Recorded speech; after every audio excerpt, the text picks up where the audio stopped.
السلام علیکم ورحمۃ اللہ وبرکاتہ۔ ان الحمد للہ نحمدہ ونستعینہ ونستغفرہ ونعوذ باللہ من شرور انفسنا ومن سیئات اعمالنا من یہدہ اللہ فلا مضل لہ ومن یضلل فلا ہادی لہ واشہد ان لا الہ الا اللہ وحدہ لا شریک لہ واشہد ان محمدا عبدہ ورسولہ اما بعد فإن خیر الحدیث کتاب اللہ وخیر الحدی حدی محمد صلی اللہ علیہ وسلم وشر الامور محدثاتها وکل بدعۃ ضلالہ۔ محترم سامعین اکرام، حاضرین مجلس، اللہ تعالی ہم سب کو یہاں جمع ہونے کو قبول فرمائے اور ہمارے گناہوں کو معاف کر کے جنت الفردوس میں اعلیٰ مقام دے، اور ہم لوگوں میں سے جو بھی پریشان ہوں اللہ تعالیٰ ان کی پریشانیاں دور کرے۔ تو بھائی، آج کا جو میں عنوان آپ لوگوں کے سامنے لے کے حاضر ہوا ہوں، اس میں دیکھیں کہ نماز کی فضیلت، یعنی اس کا مقام کیا ہے۔ مختصر حدیثوں سے دیکھیں گے انشاءاللہ، یعنی قریب 25 یا 26 حدیثیں ہیں، تو ان سب کے سامنے رکھتے ہوئے، اتنی دلیلیں ہیں، 25-26 حدیثیں تقریباً، ان سب کو سامنے رکھتے ہوئے ہم لوگ انشاءاللہ یہ سفر طے کریں گے، تاکہ ہمارے سمجھ میں آئے۔ جب بھی حدیث اور قرآن کی بات ہو تو اسے دھیان سے سننا چاہیے تاکہ اس پہ ہمارا عمل ہو۔ تو ٹوٹل میرا جو عنوان ہے کہ نماز کی اہمیت اور فضیلت، اس کو ہم سمجھیں گے انشاءاللہ۔ تو بھائیو، نماز کا جو سب سے پہلی جو دلیل مطلب آپ لوگوں کے سامنے پیش کرنا چاہتا ہوں کہ نماز کی اہمیت کے مطابق جو واقعہ معراج کا ہے، اس سے ہمیں یہ پتہ چلتا ہے کہ نماز کا مقام کیا ہے۔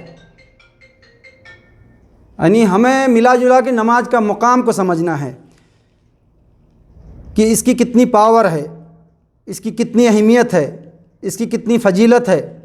ہم اس کو یعنی ایک ہی عنوان میں سمجھیں گے انشاءاللہ۔ تو سب سے پہلے نماز کا مقام اس حدیث سے پتہ چلتا ہے، یہ ہے صحیح مسلم 411۔ صحیح مسلم کی حدیث ہے 411 میں، جب آپ صلی اللہ علیہ وسلم کو یعنی اللہ نے بلایا معراج پہ اپنے پاس اور جو تحفہ دیا، تو جبرائیل علیہ السلام لے کے گئے جو محمد صلی اللہ علیہ وسلم کو معراج پہ، تو سدرۃ المنتہا یعنی ایک درخت کا نام ہے، اور جبرائیل علیہ السلام فرشتوں کے سردار ہیں۔ جبرائیل علیہ السلام وہاں جا کے رک گئے، کہے اے محمد صلی اللہ علیہ وسلم میں آگے نہیں جا سکتا ہوں، اب یہاں سے آگے آپ جائیے۔ لمبی حدیث ہے، بہرحال اس میں یہ ہے کہ آپ صلی اللہ علیہ وسلم اللہ کے پاس گئے۔ اب کتنا فاصلہ تھا وہ تو کمان 2 کمان اس طرح ہے۔ بہرحال اللہ تعالیٰ نے نماز تحفے میں دیا آپ صلی اللہ علیہ وسلم کو۔ اس سے یہ پتہ چلتا ہے کہ نماز کا کتنا بڑا مقام ہے کہ اللہ تعالیٰ نے اپنے پاس بلا کے اس کو دیا۔ 5 وقت نماز اللہ تعالیٰ نے دیا، اور جو 5 پورا کرے گا اس کو 50 کا ثواب ملے گا۔ تو اس حدیث سے ہمیں یہ کیا پتہ چلا کہ نماز کا کتنا اونچا مقام ہے کہ اتنی اونچے جگہ پہ جا کے نماز تحفے میں دیا گیا۔ آئیے ایک حدیث اور دیکھیں گے انشاءاللہ، مسلم کی ہے 111 نمبر۔ اس میں یہ ہے کہ بنی الاسلام علی الخمس، یعنی اسلام کا بنیاد 5 چیزوں پہ رکھی گئی ہے: توحید، نماز، روزہ، حج، زکوٰۃ اور حج، یعنی 5 پہ ہے۔ تو توحید کے بعد ترنت نماز ہے۔ جیسے کہ کہیں ایڈمیشن ہم لے لیں تو ترنت کس سبجیکٹ پہ ہمارے محنت کرنا ہے وہ چیز، ہم اسلام میں داخل ہوئے کہ ترنت نماز آ گیا۔ یعنی 5 ارکان میں دوسرا نمبر کیا ہے؟ نماز۔ آپ نے دین اسلام میں انٹری کیا، اب نماز قائم کریے۔ تو یہ مسلم کی حدیث تھی 111۔ آئیے ایک حدیث اور سنیں گے بخاری کی۔ اس سے بھی نماز کا اہمیت اور مقام اور فضیلت پتہ چلے گی۔ ان ابن عمر رضی اللہ عنہ نبی صلی اللہ علیہ وسلم قال امرت ان اقاتل الناس حتى يشهدوا ان لا اله الا الله وان محمد رسول الله ويقيموا الصلاه ويؤتوا الزكاه فاذا فعلوا عصموا مني دماءهم واموالهم الا بحق الاسلام وحسابهم على الله۔ یہ بھائیو بخاری کی 25 نمبر حدیث ہے۔ اس میں آپ صلی اللہ علیہ وسلم نے کہا کہ مجھے حکم دیا گیا ہے، مجھے حکم دیا گیا ہے تم لوگوں سے جہاد یعنی قتل کر دوں تم لوگوں کو، کہ جب تک کہ توحید کا اقرار نہ کر لو کہ اللہ کے علاوہ کوئی معبود نہیں ہے اور میں محمد صلی اللہ علیہ وسلم آخری پیغمبر ہوں، اور نماز کو قائم کرو اور زکوٰۃ ادا کرتے رہو۔ جب تک یہ تینوں کام نہ کر لو تب تک میں تم سے لڑتا رہوں، تمہارے جان اور مال کو حلال سمجھوں۔ تو اس سے یہ مقام پتہ چلا کہ توحید کے بعد ترنت نماز کو قائم کرنا ہے، ورنہ آپ صلی اللہ علیہ وسلم ایک مومن سے نہیں لڑائی کرتے تھے۔ ایک مومن سے جہاد نہیں ہوتی ہے، لڑائی کس سے ہوتی ہے؟ ابھی بھی اگر لڑائی ہوگی، اناحق کوئی کافر ہمیں چھیڑ رہا ہے، ہمارے عزت آبرو پہ حملہ کر رہا ہے، تو ان سے ہمیں لڑنا ہے اپنے مال کے خاطر، اپنی عزت کی خاطر، اپنے اسلام کی خاطر۔ تو دیکھیے آپ صلی اللہ علیہ وسلم نے کیا کہا کہ مجھے حکم دیا گیا ہے کہ تم سے میں یعنی تمہیں قتل کرتا رہوں، تم سے لڑتا رہوں جب تک کہ تم اقرار نہ کر لو توحید کا اور نماز کا اور زکوٰۃ کا۔ تو اس سے بھی مقام پتہ چلتا ہے۔ آئیے نماز کی اور اہمیت اور مقام دیکھیں گے۔ ابو داؤد کی ہے 494 میں اور 495 میں، ترمذی میں ہے، یعنی بلوغت۔ اس حدیث میں کیا ہے کہ جب بچہ 7 سال کا ہو جائے تو اسے نماز کا طریقہ بتاؤ، اور جب 10 سال کا ہو جائے تو اسے مارو۔ یہ والدین کو کہا گیا ہے کہ نماز نہ پڑھے تو اسے مارو۔ تو اس سے ہمیں یہ پتہ چلتا ہے کہ بالغ ہوئے ہم کہ نماز ترنت فرض ہو گئی ہمارے اوپر، نماز ترنت فرض ہو گئی۔ اور بھائیو دیکھیے کہ نماز ایسی چیز ہے کہ کسی حال میں معاف نہیں ہے۔ روزہ بھی اسی طرح ہے، لیکن روزے کے بدلے میں اگر ہم بیمار ہیں تو مسکین کھلا دیں گے، مال نہیں ہے تو زکوٰۃ نہیں دیں گے، مال نہیں ہے تو حج نہیں کریں گے۔ لیکن توحید کے بعد نماز ایسا ایک ارکان ہے، ایک رکن ہے کہ اگر اس کو ہم ادا نہیں کریں گے تو چھٹی نہیں مل سکتی ہے ہمیں۔ آئیے ایک حدیث اور سنیں گے انشاءاللہ، یہ 5واں نمبر ہے۔ اس میں یہ ہے کہ صبح کی ابتدا نماز سے ہوتی ہے، صبح کی ابتدا نماز سے ہوتی ہے، اور اس کی بہت ساری دلیلیں ہیں، لیکن ہم ایک دلیل لیں گے۔ صحیح مسلم کی ہے 168 میں، ان عائشہ رضی اللہ عنہ نبی صلی اللہ علیہ وسلم قال رکعت الفجر خیر من الدنیا وما فیہا۔ 2 رکعت فجر کی سنت جو ہے، فرض سے پہلے 2 رکعت سنت پڑھتے نا، یہ دنیا اور دنیا میں جتنی چیز ہے اس سب سے زیادہ قیمتی ہے۔ فجر کی جو 2 سنت ہے، یہ دنیا کی جو مال متاع ہے، ہمارے کیلکولیٹر میں نہیں آنے والا کہ کتنی قیمتی ہے دنیا، کتنا ویلو کی ہے۔ اللہ کے رسول صلی اللہ علیہ وسلم نے کہا کہ اس دنیا سے بہتر ہے وہ 2 رکعت نماز سنت۔ تو صبح کی ابتدا نماز، اور آئیے دیکھتے ہیں شام یعنی رات کی ابتدا بھی نماز۔ صلو قبل صلاۃ المغرب قال فی الثالثہ لمن شاء، یہ بخاری کی حدیث ہے 1183۔ مغرب سے پہلے 2 رکعت نماز پڑھو، 2 رکعت نماز پڑھو، 2 رکعت نماز پڑھو جس کا جی چاہے، یہ جماعت سے پہلے ہے۔ تو صبح کی ابتدا نماز سے۔ پہلی بات تو ہمیں یہ پتہ چلا کہ اتنا اونچا مقام ہے کہ معراج کی رات تحفے میں دیا گیا۔ اس کے بعد میں ہم نے دیکھا کہ دین اسلام کا جو بنیاد رکھی گئی ہے توحید کے بعد نماز۔ اس کے بعد ہم نے یہ دیکھا کہ آپ صلی اللہ علیہ وسلم نے کہا کہ مجھے حکم دیا ہے قتل کرنے کے لیے، یہ تیسرے نمبر پہ ہے کہ جب تک تم توحید کا اقرار نہ کر لو اور نماز کو قائم نہ کرو اور زکوٰۃ نہ دو۔ چوتھے نمبر پہ ہے کہ بلوغت یعنی بالغ ہو گیا، نماز کو قائم کرو، فرض ہو گیا۔ صبح کی ابتدا 2 رکعت جو میں نے بتایا مسلم سے، رات کی ابتدا نماز سے ہی ہے، یعنی صبح کی ابتدا نماز سے ہے، رات کی بھی ابتدا نماز سے ہے۔ کتنا مقام ہے نماز کا۔ اور آگے ایک حدیث اور ہم دیکھیں گے 7 نمبر کی، مسجد کا داخلہ، مسجد میں آپ داخلہ ہوتے ہیں نماز سے ابتدا ہے۔ ان ابن قتادہ رضی اللہ عنہ نبی صلی اللہ علیہ وسلم قال اذا دخل احدکم المسجد فلیرکع رکعتین قبل ان یجلس۔ یہ بھائیو بڑی پیاری حدیث ہے، مسلم کی ہے 1654 میں۔ جب بھی مسجد میں داخل ہو 24 گھنٹے میں کبھی بھی، چاہے نماز کے لیے، چاہے سونے کے لیے، چاہے آرام کرنے کے لیے، چاہے قرآن پڑھنے کے لیے، آپ 2 رکعت پڑھے بغیر نہیں بیٹھ سکتے۔ تو مسجد کا داخلہ نماز سے۔ آئیے اور ایک دیکھیں گے موقوف روایت جو ہے، حضرت عمر رضی اللہ عنہ کہتے ہیں کہ لا حد فی الاسلام لمن ترک الصلاۃ، یہ سنن الکبریٰ میں ہے 6499 میں، کہ اسلام میں اس آدمی کا کوئی حصہ نہیں ہے، اسلام میں اس آدمی کا کوئی حصہ نہیں ہے جو نماز چھوڑ دے۔ 6499 سنن الکبریٰ میں یہ آپ کو مل جائے گا، یہ عمر رضی اللہ عنہ کا قول ہے کہ اس آدمی کا دین اسلام میں کوئی حصہ نہیں ہے۔ اب کوئی حصہ نہیں کرے مطلب کچھ بھی نہیں پانا ہے دین اسلام میں، جو نماز کو چھوڑ دے۔ تو اس سے ہمیں نماز کی اہمیت، نماز کا مقام پتہ چلتا ہے۔ تو یہ 8واں نمبر تھا۔ 9واں نمبر دیکھیں گے کہ آپ صلی اللہ علیہ وسلم سے جب پوچھا گیا کہ کون سا عمل اللہ تعالیٰ کو سب سے زیادہ پسند ہے، تو آپ صلی اللہ علیہ وسلم نے کیا فرمایا؟ یہ بخاری کی حدیث ہے 5970 میں اور 527 میں، کہ اللہ تعالیٰ کے نزدیک سب سے پسندیدہ عمل ہے کہ وقت پر نماز پڑھنا۔ اور قرآن میں سورہ نساء بھی ہے 103 کہ نماز کو وقت پہ پڑھنا۔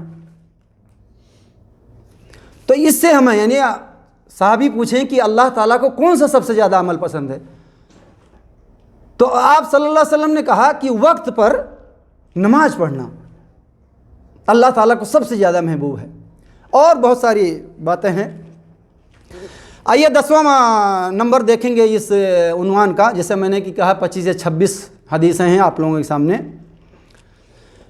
تو یہ 10واں نمبر پہ ہے کہ قرآن کی شروعات، یعنی اللہ تعالیٰ کیا کہتا ہے شروعات میں، الف لام میم ذالک الکتاب لا ریب فیہ، یعنی یہ کتاب میں کوئی شک نہیں ہے، یہ جو اللہ تعالیٰ نے محمد صلی اللہ علیہ وسلم پہ نازل کیا ہے اس کتاب میں کوئی شک نہیں ہے، جو اسٹارٹنگ ہے۔ اور اس کے بعد میں اللہ تعالیٰ نے کیا کہا کہ جو غیب پہ ایمان لاتے ہیں وہ نماز قائم کرتے ہیں۔ الذین یؤمنون اعوذ باللہ من الشیطان الرجیم بسم اللہ الرحمن الرحیم الذین یؤمنون بالغیب ویقیمون الصلاۃ ومما رزقناہم ينفقون، یعنی یہ جو ہے کہ جو غیب پہ ایمان لاتے ہیں، اور غیب پہ ایمان کیا ہے کہ اللہ ہمیشہ سے ہمیشہ رہے گا، قیامت ہے، قیامت برپا ہوگی، جہنم ہے، جنت ہے، مرنے کے بعد زندہ ہوں گے، یہ غیب پہ ایمان ہے۔ تو جو غیب پہ ایمان رکھتے ہیں وہ نماز کو کیا کرتے ہیں؟ قائم کرتے ہیں، نماز کو قائم کرتے ہیں۔ تو دیکھیے قرآن کی شروعات کے بعد ترنت نماز کا ہے، سورہ بقرہ آیت نمبر 3 میں مل جائے گا آپ کو۔ اس کے بعد میں 11واں نمبر دیکھیں گے، 11واں پوائنٹ جو دیکھیں گے، رسول اللہ صلی اللہ علیہ وسلم نے فرمایا میری آنکھوں کی ٹھنڈک کیا ہے؟ نماز۔ تو آپ صلی اللہ علیہ وسلم کی آنکھوں کی ٹھنڈک جو ہو وہ کتنی اونچی چیز ہوگی، وہ کیا ہے؟ نماز۔ اس کو ہم دیکھیں گے مسند احمد میں 1028 میں۔ بھائی یہ دلیل میں اس لیے پیش کرتا ہوں کہ آپ کو کوئی ایسی دلیل کا شک ہو، یہ نمبر پورے دنیا میں کہیں بھی ڈالیے، انٹرنیشنل نمبر ہے، آپ کو مل جائے گا، ضعیف ہے صحیح ہے آپ خود یعنی لفظ بلفظ دیکھ سکتے ہیں۔ اور میری الفاظ کی ادائیگی میں اس لیے تھوڑا سا فرق ہے کیونکہ میری اس عمر کی پڑھائی ہے۔ آئیے ایک حدیث اور دیکھیں گے 12واں نمبر اس عنوان کا۔ جبرائیل علیہ السلام خانہ کعبہ کے پاس آپ صلی اللہ علیہ وسلم کو 2 مرتبہ 5 وقت کی نماز پڑھائے ہیں۔ یہ آپ کو ملے گا ابو داؤد 393 میں، ترمذی 149 میں۔ یعنی جبرائیل علیہ السلام نے آپ صلی اللہ علیہ وسلم کو ظہر، عصر، مغرب، عشاء اور فجر 5 وقت کی امامت کرائی ہے۔ اس سے کیا پتہ چلتا ہے؟ نماز کا مقام۔ آئیے نماز کے متعلق یعنی اس کی مقام کے تعلق یعنی متعلق ایک اور حدیث سنیں گے انشاءاللہ ہم لوگ۔ جان بوجھ کر نماز چھوڑا تو اس پر اللہ تعالیٰ کا ذمہ ختم ہو گیا۔ یہ حدیث جو ہے ابن ماجہ کی ہے 4034 میں. جو جان بوجھ کے نماز چھوڑ دیتا ہے اللہ تعالیٰ کو جو ذمہ ہے وہ ختم ہو جاتا ہے. اور ایک اور حدیث سے ہم یہ دیکھیں گے کہ جو صبح کی نماز پڑھ لیتا ہے وہ اللہ کے ذمے میں ہو جاتا ہے، یعنی اللہ کے امن میں ہو جاتا ہے. اور اس سے علماء یہ کہتے ہیں کہ نمازی آدمی کو ستانا، بھائی اگر میں اللہ کی پناہ میں چلا جاؤں، جو فجر کی نماز جماعت سے پڑھ لیتا ہے وہ اللہ کے پناہ میں آ گیا، تو جسے اللہ پناہ دے دے اور اس کے پناہ میں کوئی خلل ڈالے تو اللہ اس کو چھوڑنے والا نہیں ہے، پھر اس کو پریشانی آنی ہے، وہ کسی بھی طرح سے وہ رسوا ہوگا. اس سے یہ پتہ چلتا ہے کہ نمازیوں کو ستانا حرام ہے، صحیح نہیں ہے. یعنی نمازیوں کو نہیں ستانا چاہیے. جو نماز 5 وقتہ پڑھتا ہو، جو فجر کی نماز خاص کر کے پڑھ لیا ہو جماعت کے ساتھ، وہ اللہ کی پناہ میں گیا، اور جو اللہ کی پناہ میں خلل ڈالے گا وہ خیر سے نہیں رہ سکتا ہے. کیونکہ بھائی اگر کوئی میرے پناہ میں آ جائے اور اس کو کوئی تکلیف دے تو کوئی چھوڑے گا؟ مطلب مجھے کیسا لگے گا؟ تو جو فجر کی نماز پڑھ لیتا ہے وہ اللہ کی پناہ میں ہو جاتا ہے. تو نماز کا اتنا مقام ہے کہ جو اللہ کی پناہ میں چلے گیا اس کو کوئی ستائے نہیں، اس کے ساتھ کوئی چھیڑ خانی نہیں کرے، اس کو کوئی برا بھلا نہ کہے. اور جو جان بوجھ کے نماز چھوڑ دے وہ اللہ کا ذمہ اس سے ختم ہو گیا، کوئی بھی اس کو مارے، کوئی بھی کچھ بھی کرے. یہ 13واں پوائنٹ تھی جو آپ کے سامنے آئی ہے. اور آئیے دیکھیں گے نماز کے مقام کے متعلق. سورہ ہود کی آیت نمبر 114 جو نازل ہوئی ہے، اس میں ایک صحابی آ کے کہتے ہیں کہ اے اللہ کے رسول صلی اللہ علیہ وسلم، میں نے ایک عورت کا بوسہ دیا یا لیا. اس حدیث میں ہے کہ مسلم کی حدیث ہے 7001 میں. تو اب میں نے غلطی کیا ہے، آپ مجھے سزا دیجئے جو دین اسلام کے مطابق ہو. پھر آپ صلی اللہ علیہ وسلم نے یہ سورہ ہود کی آیت نمبر 114 نازل ہوئی. آپ صلی اللہ علیہ وسلم نے کہا کہ دن کے شروع حصے میں، یعنی شروع اور آخری میں اور کچھ رات میں نماز کو قائم کرو. نماز برائیوں کو کیا کرتی ہے؟ ختم کر دیتی ہے. سورہ ہود آپ پڑھ کے دیکھ لیں، ڈائریکٹ ترجمہ ہے. نماز برائیوں کو ختم کر دیتی ہے.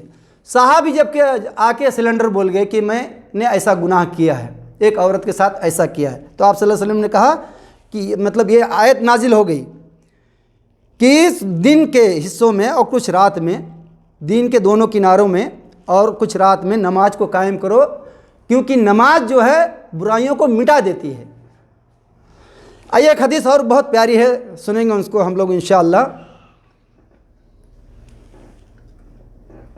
عبداللہ بن مسعود رضی اللہ عنہ سے روایت ہے کہ ایک شخص نبی صلی اللہ علیہ وسلم کے پاس آیا تو اس نے کہا، اللہ کے رسول، میں نے مدینہ کے آخری حصے میں ایک عورت کو قابو کر لیا. ان سب سے یہ جو میں نے دلیلیں آپ لوگوں کے سامنے آج رکھی ہے، ان سب سے یہ ہمیں پتہ چلے گا کہ نماز کا کتنا بڑا مقام ہے، اور نماز کہاں آپ کو پہنچا دے گی، وہ بھی آپ کو یعنی جہنم میں بھی ڈال دے گی چھوڑنے پہ، اور اگر آپ نے پڑھا تو آپ کو جنت الفردوس میں بھی ڈالے گی.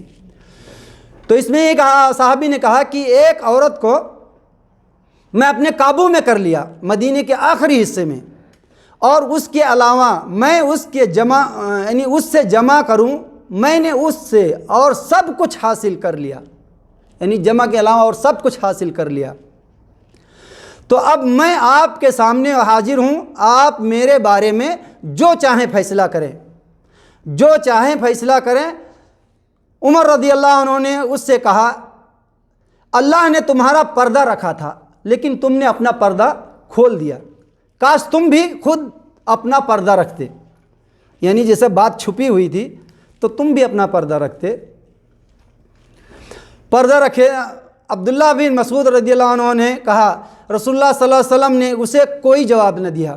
یعنی وہ آدمی جو حاضر ہوا کہ میں آپ کے سامنے، یعنی وہ صحابی کہہ رہا ہے آپ صلی اللہ علیہ وسلم سے کہ میں آپ کے سامنے حاضر ہوں، آپ میرے بارے میں جو چاہے فیصلہ کریں.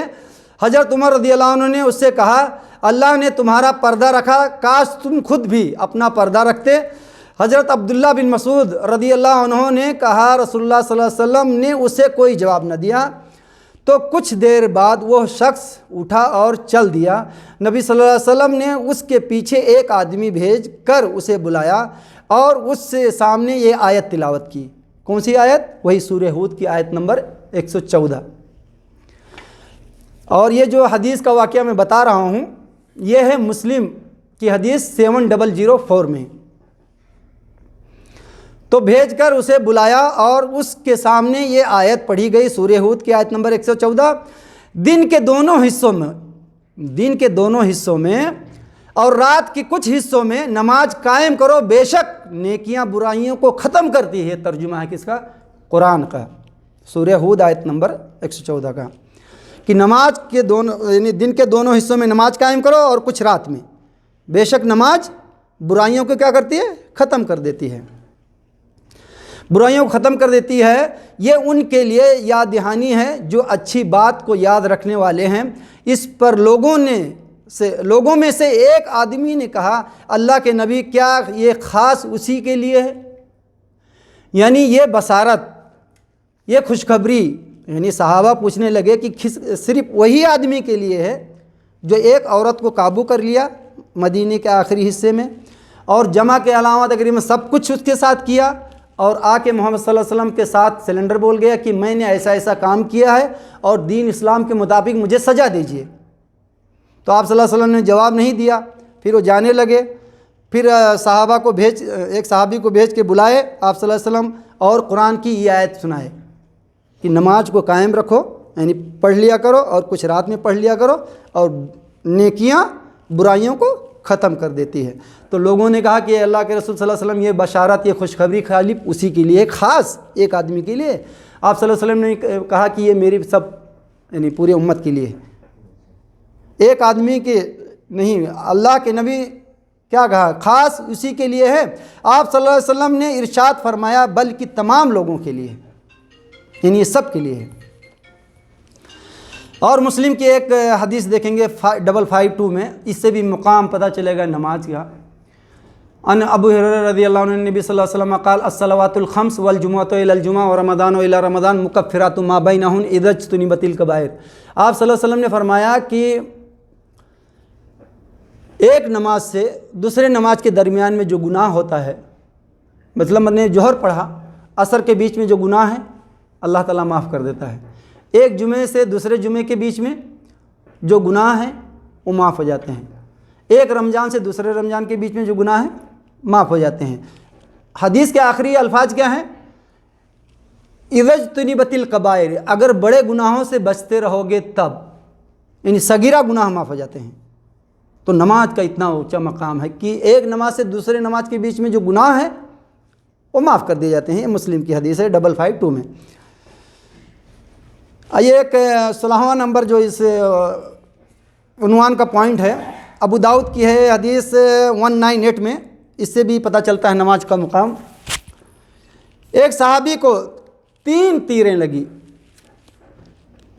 یعنی آپ صلی اللہ علیہ وسلم سفر میں تھے اور آپ صلی اللہ علیہ وسلم نے کہا کہ کون ہے، لمبی حدیث ہے، کون ہے جو رکھوالی کرے گا، کہ مطلب پہرا دے گا۔ تو ایک انصار اور ایک مہاجر، 2 صحابی تیار ہوئے کہ ہم لوگ پہرا دیں گے۔ تو ایک صحابی کیا کیے، کھڑے ہو کے نماز پڑھنے لگے رات کو، اور ایک صحابی کیا کیے، بیٹھے اور سو گئے۔ تو جو مشرکین مکہ والے، جو مطلب مشرکین جو ان کے تاک جھانک میں تھے کہ جب بھی کوئی محمد صلی اللہ علیہ وسلم کے فوج کا کوئی بھی ملے گا ہم بدلہ لینا تھا ان کو، لمبی حدیث ہے، تو ہم ان پہ حملہ کر کے ان کے جان سے مار دیں گے، کیونکہ ان لوگوں نے ایک قتل کیا تھا کسی عورت کا۔ بہرحال یہ صحابی کیا کیے، نماز پڑھنے لگے، تو کفار نے ایک تیر لگایا، ایک تیر ماری، اور نماز پڑھنے کے دوران ہی وہ ایک تیر لگ گئی۔ اس نے دوسری تیر ماری، دوسری لگ گئی، اور انہوں نے نکال لیا، مطلب نکال کے پورا خون بھی بہہ رہا ہے، اور نماز کو مطلب جاری رکھا۔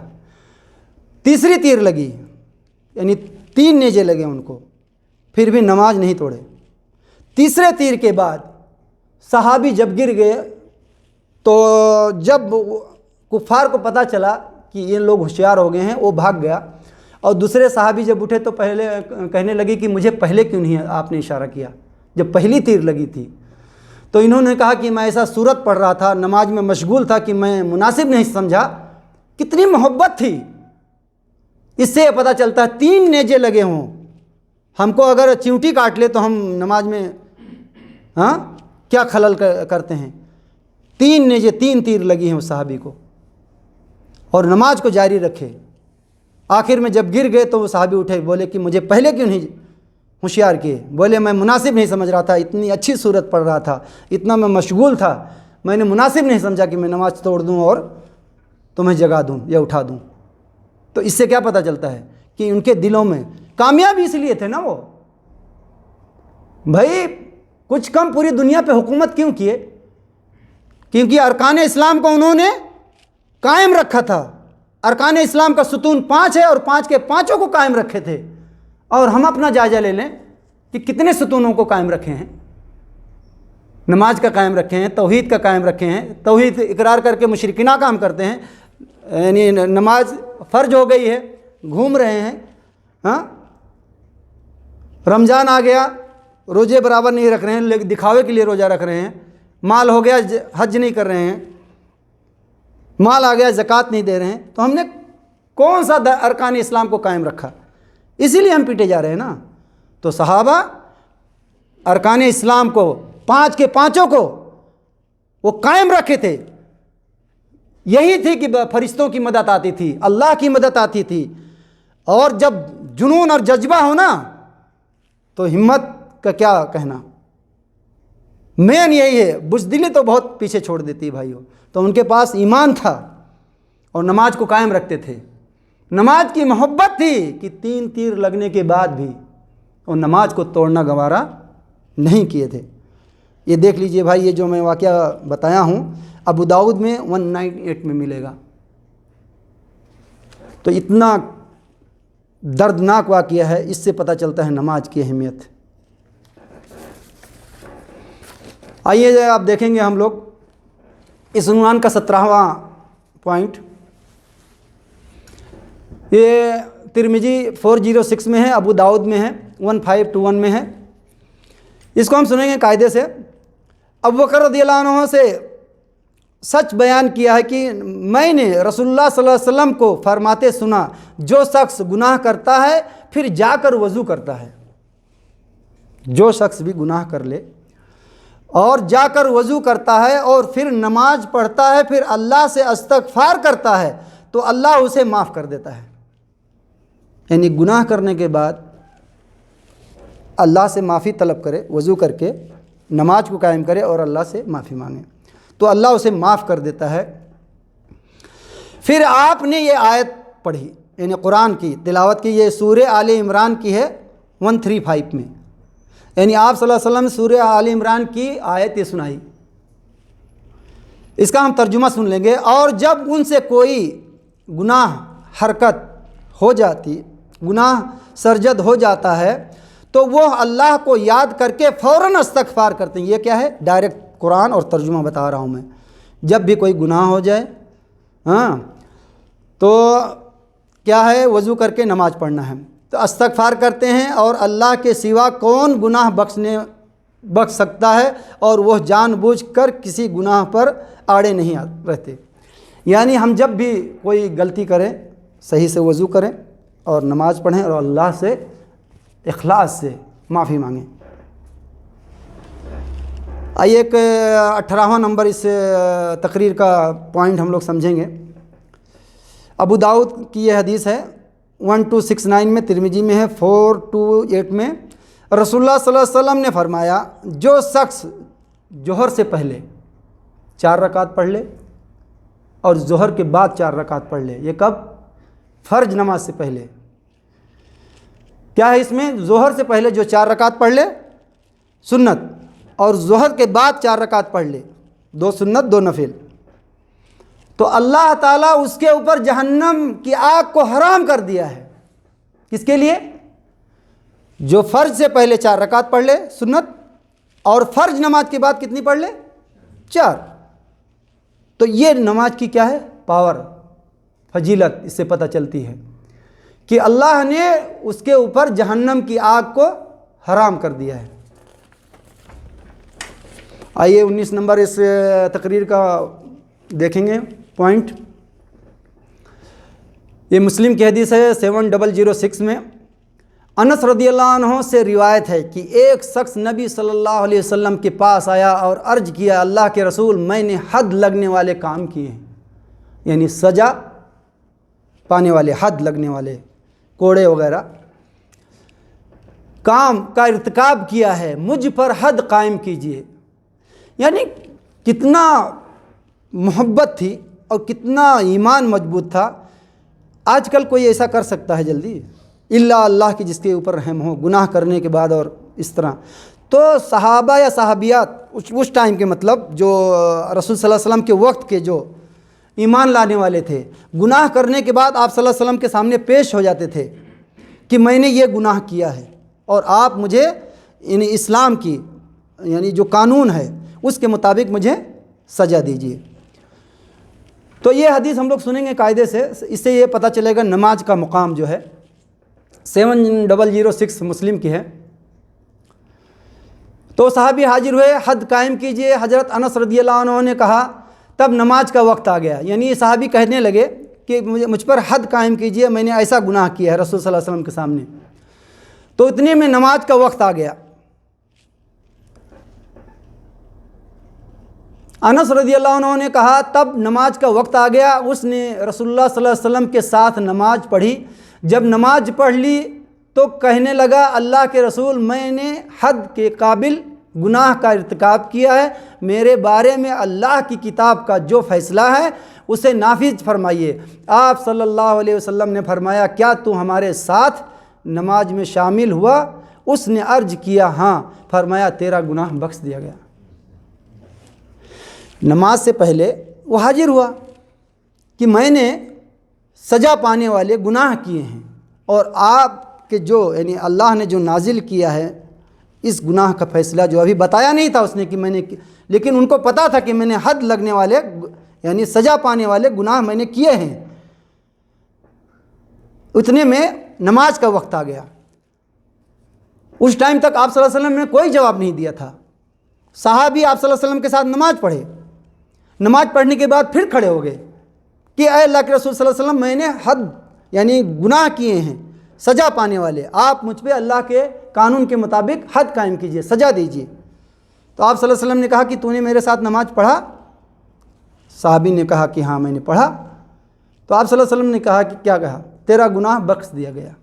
اس سے کیا پتہ چلتا ہے؟ نماز کا مقام، نماز کی فضیلت۔ پتہ نہیں کتنا بڑا گناہ تھا، اس میں خلاصہ نہیں ہے، لیکن حد لگنے والے گناہ تھے۔ ابھی یہ حدیث سامنے آ گئی، اس کا مطلب نہیں ہے کہ ہم کچھ بھی کرے پھرے۔ اس میں یہ پتہ چلتا ہے کہ نماز سے کس طرح گناہ معاف ہوتے ہیں۔ آئیے ایک اور 20 نمبر تقریر کا جو پوائنٹ ہے، آخری وصیت جو آپ صلی اللہ علیہ وسلم کی تھی، مسند احمد 1033 میں، مسند احمد کی حدیث ہے 1033۔ اس میں آپ صلی اللہ علیہ وسلم کا جب وفات بالکل قریب ہو گیا، اس سے ہمیں پتہ چلے گا بھائیوں کہ نماز کا کتنا مقام ہے اور کتنی فضیلت ہے، اور نماز ہم لوگوں کو کہاں لے جا کے چھوڑے گی، یعنی جہنم میں لے جائے گی اور کہ جنت میں لے جائے گی۔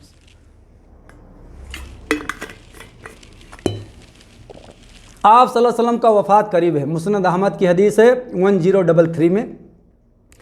آپ صلی اللہ علیہ وسلم نے کیا کہا؟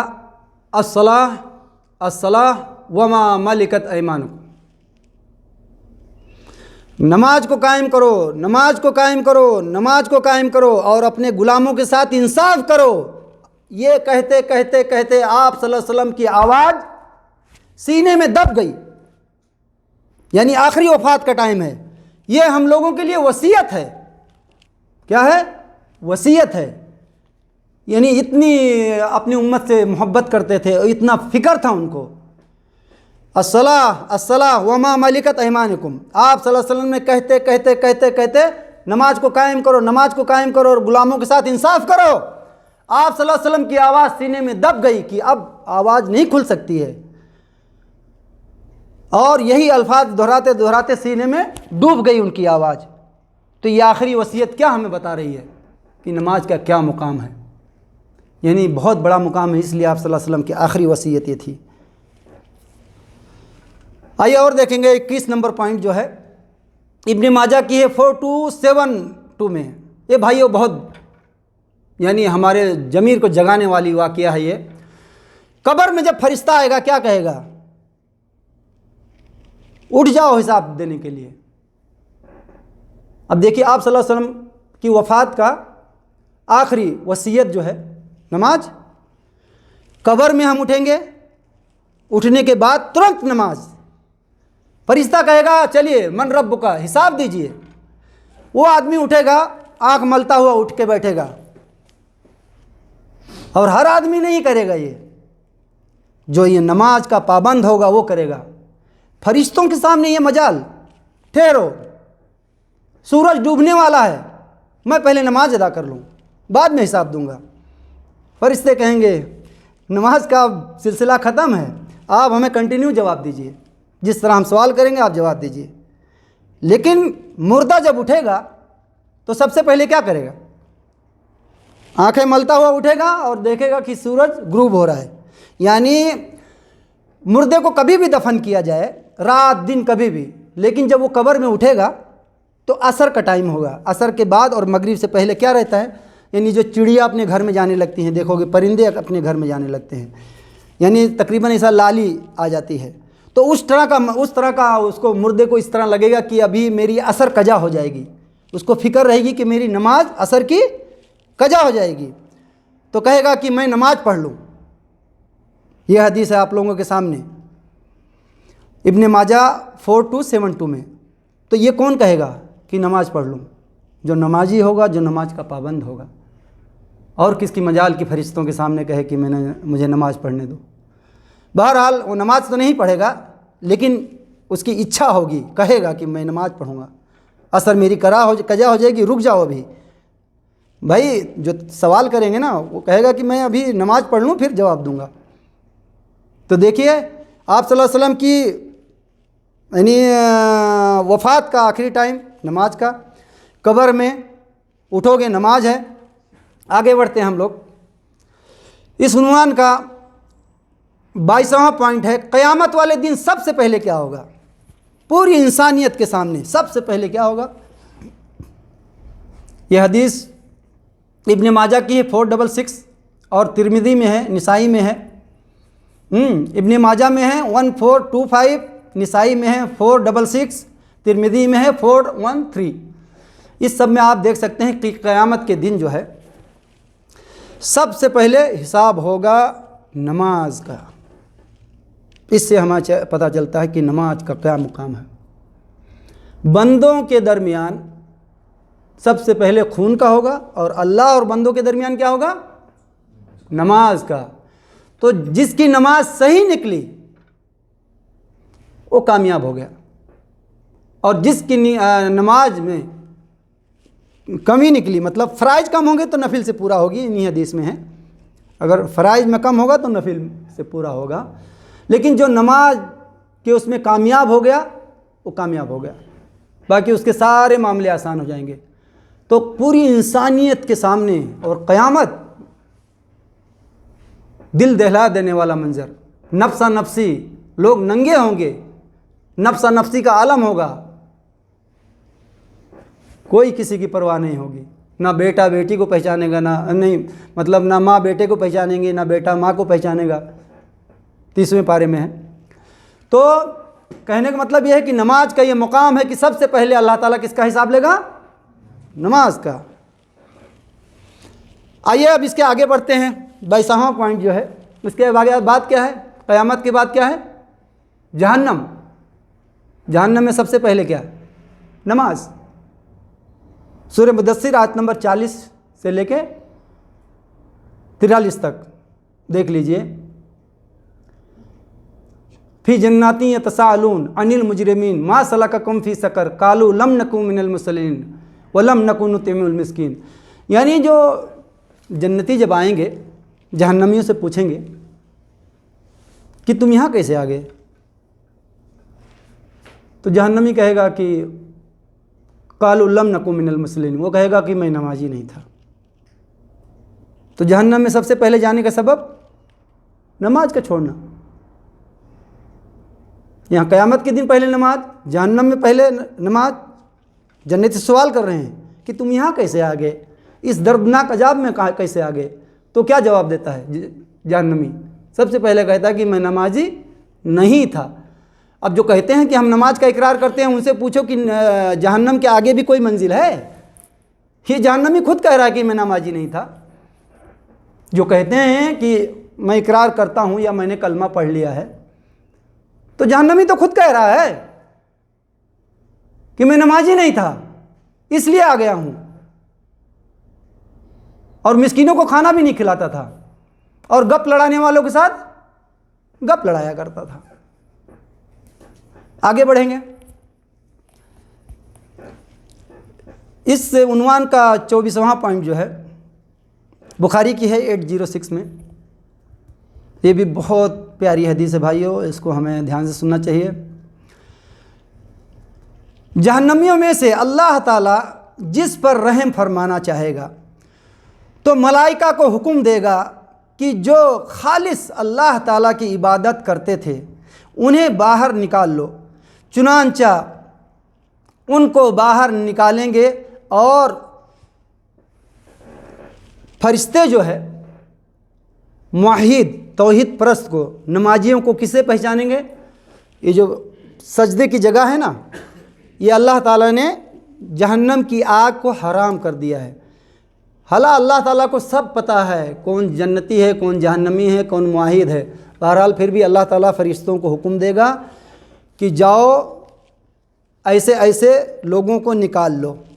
تو جن کے ماتھے پہ، مطلب یہاں پہ سجدے کی جن نشان ہے، اللہ تعالیٰ نے وہاں پر جہنم کی آگ کو حرام کر دیا ہے، جو سجدے کے نشان رہیں گے یہاں پہ باہر نکالیں گے، اور سجدے یعنی سجدے کے آثار سے پہچانیں گے۔ اللہ تعالیٰ نے جہنم پر سجدے کے آثار جلا دینے والی، مطلب اس جگہ کو اللہ تعالیٰ نے جہنم کی آگ کو حرام کر دیا ہے، نہیں جلائے گا۔ تو فرشتے وہ دیکھیں گے دور سے، مطلب پہچان جائیں گے کہ یہاں سجدے کی نشان ہے، تو ان کو پکڑ کے نکال کے جنت میں ڈال دیں گے۔ یہ آخری میں، تو یہاں دیکھیے آخری میں بھی وہی نکلیں گے جو موحد ہوں گے، توحید پرست ہوں گے، اور نماز پڑھتے رہے ہوں گے، بڑے تھوڑی بہت لاپرواہی رہی ہوگی۔ آئیے ایک اور واقعہ سن لیتے ہیں، اس کے بعد پروگرام ہو جائے گا ختم۔ یہ 25واں پوائنٹ ہے، یہ تفسیر تبری میں ہے، اور سورہ صافات میں ہے، آیت نمبر 39 سے لے کے 48 میں، قرآن میں دیکھ لیجئے۔ تفسیر تبری میں ہے، ابی حاتم 10 یہ نمبر ہے، اور 3230 میں، اس میں کہ یونس علیہ السلام جب مچھلی کے پیٹ میں گئے، مچھلی اپنے قوم سے بھاگے ہوئے تھے، کشتی میں سوار ہوئے، پھر اس میں قرآن اندازی ہوئی، بہرحال لمبی سٹوری ہے۔ یونس علیہ السلام جب مچھلی کے پیٹ میں گئے تو یہ کیا سمجھے کہ میں مر گیا، لیکن جب ہاتھ پیر ہلائے تو ہلنے لگا، تو سوچے کہ ابھی ہاتھ پیر ہل رہا ہے، زندہ ہوں۔ تو انہوں نے کیا کیا، مچھلی کے پیٹ میں پھر پکار اٹھے، یعنی اللہ سے توبہ کیے، لا الہ الا انت سبحانک انی کنت من الظالمین، یہ پڑھے۔ اور یونس علیہ السلام ایک اپنے عمل سے اللہ سے دعا مانگے کہ اے اللہ، میں نے ایسی جگہ عبادت کی ہے، ایسے جگہ نماز قائم کیا ہے کہ جہاں تیرا بندہ آ نہیں سکتا ہے۔ یونس علیہ السلام نے مچھلی کے پیٹ میں نماز پڑھی، اور اسی کا حوالہ دے کے اللہ سے معافی مانگے۔ خیر یہ تو ہے لا الہ الا انت سبحانک انی کنت من الظالمین، یہ تو اس سے معافی مانگیں، اور بھی دعائیں کرتے رہے کہ اے اللہ، میں نے ایسی جگہ مسجد بنائی ہے کہ جہاں تیرا بندہ نہیں آیا ہے ابھی تک۔ مچھلی کے پیٹ میں بھی جا کے نماز کو کیا کیے، قائم کیے۔ یہ تفسیر ابن ابی حاتم میں دیکھ لیں، اس نمبر پہ 10/3230 میں۔ تو ہم نے جو یہ نماز کا مقام ابھی بھائیو یہ جو سنا حدیث اور قرآن سے، اس سے ہمیں جو فضیلت اور مقام معلوم پڑا کہ دین اسلام کی شروعات نماز سے، بالغ ہونے کے ٹائم شروعات نماز سے، صبح کی ابتدا نماز سے، شام کی ابتدا نماز سے، اور آپ صلی اللہ علیہ وسلم کی آخری وصیت نماز کے بارے میں، قبر میں اٹھنے کے بعد ترنت نماز کی فکر، قیامت کے دن سب سے پہلے کیا حساب؟ نماز کا، جہنم میں سب سے پہلے جنتی کس چیز کا سوال کیے؟ تم یہاں کیسے آ گئے؟ وہ کہہ رہا میں نمازی نہیں تھا۔ اس کے بعد اللہ تعالیٰ جب حکم دے گا کہ جا کے دیکھو کچھ معید ہیں جو ان کو نکال لو، تو سجدے کے آثار سے نکالیں گے، وہ بھی نماز کی وجہ سے۔ اور یونس علیہ السلام نے مچھلی کے پیٹ میں جاتے ہوئے بھی نماز کو قائم کیا، اور پھر دعا مانگی کہ اے اللہ میں نے ایسے جگہ مسجد قائم کی ہے کہ جہاں تیرا بندہ ابھی تک نہیں آیا۔ تفسیر ابن کثیر میں یہ واقعہ ہے اسی آیت کے نیچے۔ تو بھائیوں، ہم نے یہ جو نماز کے مقام دلیل کے ساتھ سنی ہے بھائیوں، اس سے ہمیں یہ پتہ چلتا ہے کہ ہم اپنا لٹا کر دوسروں کی حفاظت کر رہے ہیں، نماز کو چھوڑ کر مال جمع کرنے کے چکر میں ہیں، اور ہمارا دل کا پوائنٹ جب بھی رکے گا ہمارے ورثہ لے جائیں گے پورے مال کو، ہمارے کام وہی جائے گا جو ہم نے بویا ہوگا وہی کاٹیں گے آخرت میں۔ اچھا بویا ہے تو اچھا کاٹیں گے، برا بویا ہے تو برا کاٹیں گے۔ تو بھائیو، یہ جو نماز کا میں مقام بتایا ہوں کہ ہر ایک مین کام میں کیا ہے؟ نماز، مسجد کا داخلہ، نماز، سب کچھ میں نے آپ لوگوں کے سامنے دلیل کے ساتھ میں بتایا ہوں۔ تو بھائیو، ہم لوگ ارادہ کریں کہ انشاءاللہ یعنی نماز کا اہتمام کریں گے، یعنی کام کی اتنی اہمیت نہیں دینا بھائیو، نماز کے آگے کام کی اہمیت اتنی نہ دیجیے۔ اور بھائی، یہ جو میں نے قرآن حدیث کی روشنی میں دلیل پیش کی ہے، اس میں جو بھی آپ ڈاؤن ہے، اس سے اونچے کسی کے پاس دلیل ہے وہ اپنا عمل کر لے اور میری بھی اصلاح کر دے۔ سبحانک اللہم بحمدک، اشہد ان لا الہ الا انت، استغفرک و اتوب الیک، وصلی اللہ وسلم علی نبینا محمد۔